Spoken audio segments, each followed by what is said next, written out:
Welcome everyone. I'm Clark and I'm the producer of this channel. I'm from Lehi, Utah. I started Study My Gospel to provide another resource of online gospel learning. I partner with professional gospel instructors for our various series, including Come Follow Me, Gospel Topics, and more to come. If you like the content, please subscribe. Enjoy the video.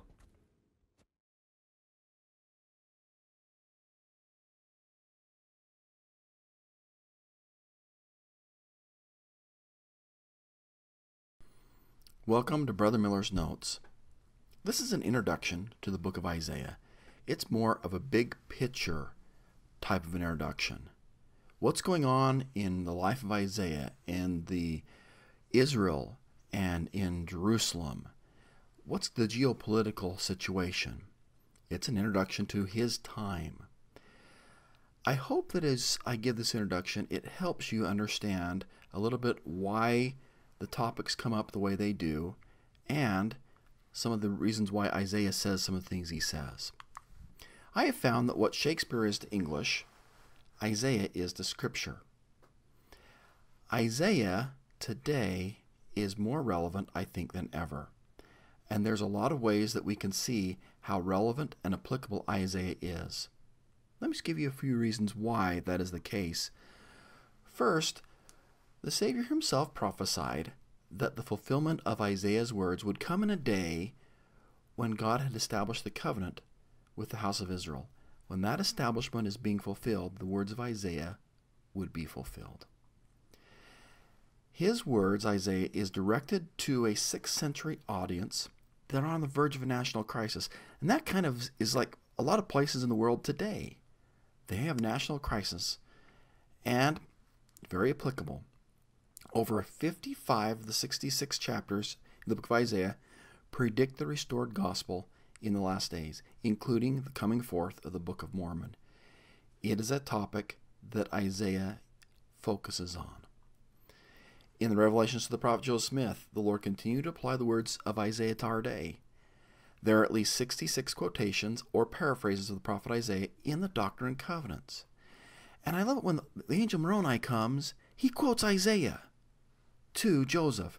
Oliver Cowdery said that there were 13 passages of Isaiah which the angel Moroni quotes to Joseph Smith and says these are going to be fulfilled in the latter days, and sometimes he says these are going to be fulfilled soon. And I probably didn't put it on here, and I should focus it into somewhere else in these slides, but one of the most applicable ways that Isaiah is applicable to us today and most relevant is his focus on Jesus Christ, to help us better understand Jesus Christ, who he is, and how merciful and wonderful he is. Now, some of the background. Isaiah lives during the reign of 5 kings. He's called to be a prophet, is in the last year of Uzziah's life, 740 BC. And the last 2 years of his life, he is under the reign of King Manasseh, who is really not a good guy. This looks like a map of Jerusalem and surrounding countries at the time. So just orientating, here's Jerusalem, you got the Dead Sea here, and the Palestine states, Edom, Moab, Ammon, and this is the kingdom of Aram, Damascus, sometimes it's called Syria. All of these states that kind of circle around Israel, the northern kingdoms, and Judah, Jerusalem area, sometimes they're wanting to make alliances. They have treaties. There are certain powers because there's one power that dominates all in this time frame. They are the superpower, and that's up here at the top, the northern, the Assyrian Empire, or Assyria. They are the kind of the bad, evil empire. They're the Darth Vader, and they've got the Death Star.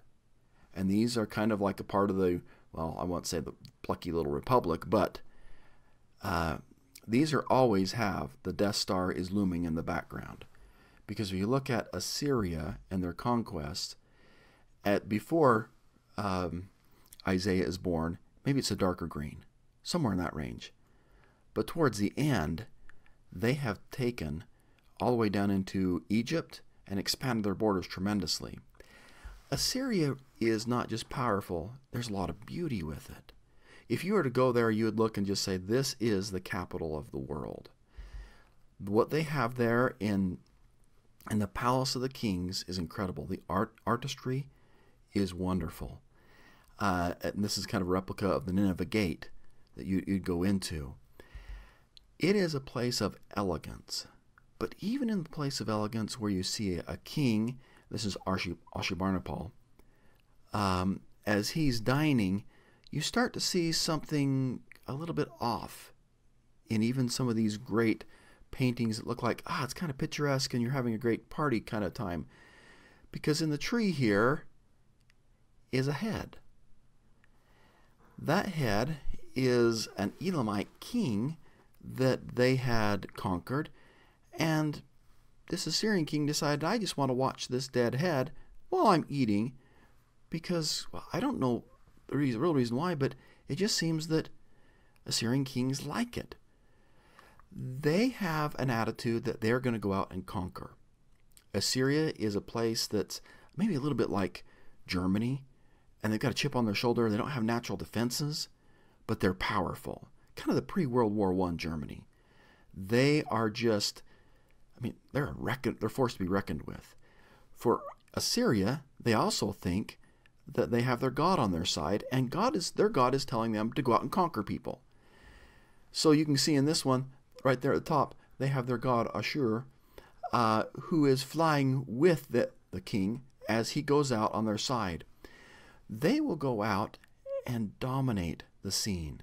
One Assyrian king, out of the 35 years he rules, he gets his army together and goes out 31 out of the 35. Their main purpose is, in a way, state-sponsored terror. They would go through, make sure everything's fine. They would plunder. They would steal. They'd make treaties that said, okay, you're going to bring me all these things. And they'd make sure that when they came, that they would wreak havoc. And then when they wreak all this havoc, they go back, and in the walls of the palace, they make these type of murals that show, hey, here's a city that we took out, and we're killing some people down here, we're flaying people here, you have no chance of escape because we have our war engines and we are mighty. And if you're cool in your hills and you're in the palace, you're looking around, and here's examples of what they did to other nations, and now they're about to talk to you about a treaty. It kind of is intimidating. So back to Israel. I just want to talk a little about Israel, the king of Israel, Isaiah in his writings, and maybe just a couple little highlight notes. So chapters 2 through 5 are probably written during the time of King Uzzah and Jotham, or Uzziah. Probably in the middle of it, and probably the biggest thing I just say about that time period is there's a rejection of Jehovah. You probably notice that chapter 1 isn't there. I don't know that anybody really is sure where chapter 1, when that one's written. Chapter 1 mentions a kind of a war, verses 1 through 5, and you're going through, and some people go, well, maybe that's in 734, the Syro-Ephraimite War. Or some people say maybe that's the Assyrians when they come and attack. And it may just be that chapter 1 is written towards the end of Isaiah's life as an introduction. And I kind of compare it to section 1 of the Doctrine and Covenants. It's not written first, but it's written later on, and the way I picture it is the Lord just says, all right, like section 1 of Doctrine and Covenants, put it first, here's your introduction. Or maybe it's like the title page of the Book of Mormon. It's written very, very last, and Moroni says, okay, here it is, and this goes right on the front. This is the title page. Any rate, chapter 1's not there. Chapter 7 through 11 seem to be written during the time of King Ahaz. Now, King Ahaz is trying to read what's going on politically, and that's the reason why the background for these chapters is he recognizes you've got the Assyrian king, that he is on his way to have some major wars that are coming. And you're going to see these figures in chapter 7 through 11. King Rezin, Pekah, Ahaz is in Judah, and so about 734 BC, the first of these attacks, wars, starts happening. King Tiglath-Pileser comes down through here and just takes out all along the coast.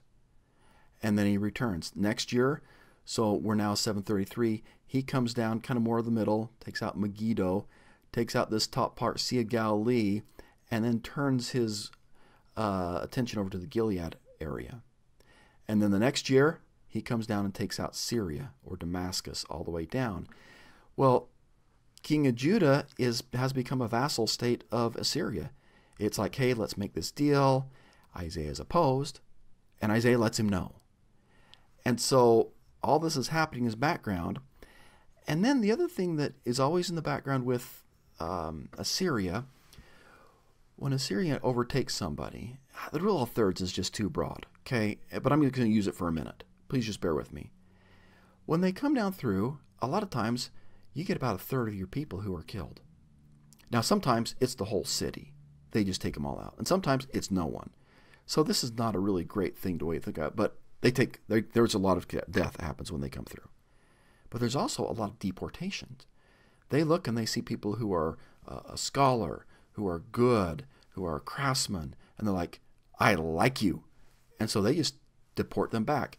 And so you have major deportations where with each campaign, you're taking some of this people back as slaves, as booty, as your craftsmen, to enrich your society, and then they just disperse them up here. When we talk about the 10 tribes, they are being dispersed in part in this way. And it's multiple campaigns. And sooner or later, you'll get one with Jerusalem, and the diaspora happens with Assyria's conquest and taking them back. Now, King Hezekiah, he decides he doesn't want to be a part of that truce anymore. He's no longer wants to be the vassal state. So he just says, I'm going to stop paying tribute to Assyria. He wants to make reforms in Jerusalem. But then you have the Assyrian king Sennacherib, who is going to come down and advance almost all the way to Jerusalem. And that's part of one of Isaiah's incredible prophecies, is he's going to advance. He'll get to the neck, to knob of Jerusalem. He'll be able to shake his fist there, but Jerusalem will prevail. And so, just so you know, as on the way down, he gets a Jewish stronghold called Lachish. And one of the reliefs on the walls of the palace there is the siege of Lachish. And you can see here it is, the stronghold. Once again, they have their siege engines coming up. You have people being filleted, and you have a dominance of just all of these Assyrian armies. You have some of the people of Judah being carried off captive or leaving. At any rate, Lachish is destroyed in total. Today, I was there a few years ago, it's just a mound. The last king of Isaiah's life is King Manasseh. Isaiah spends the last 2 years of his life in the Bethlehem mountains hiding from King Manasseh. Isaiah's death is reported to have come by his hands. Josephus said, as soon as King Manasseh found Isaiah, he put Isaiah, or had Isaiah be put in the hollow log, and then sawed in half the log. And that ended the life of Isaiah. As you read Isaiah, there's some doctrines that he focuses on. I think I put the most important one last, but here we go.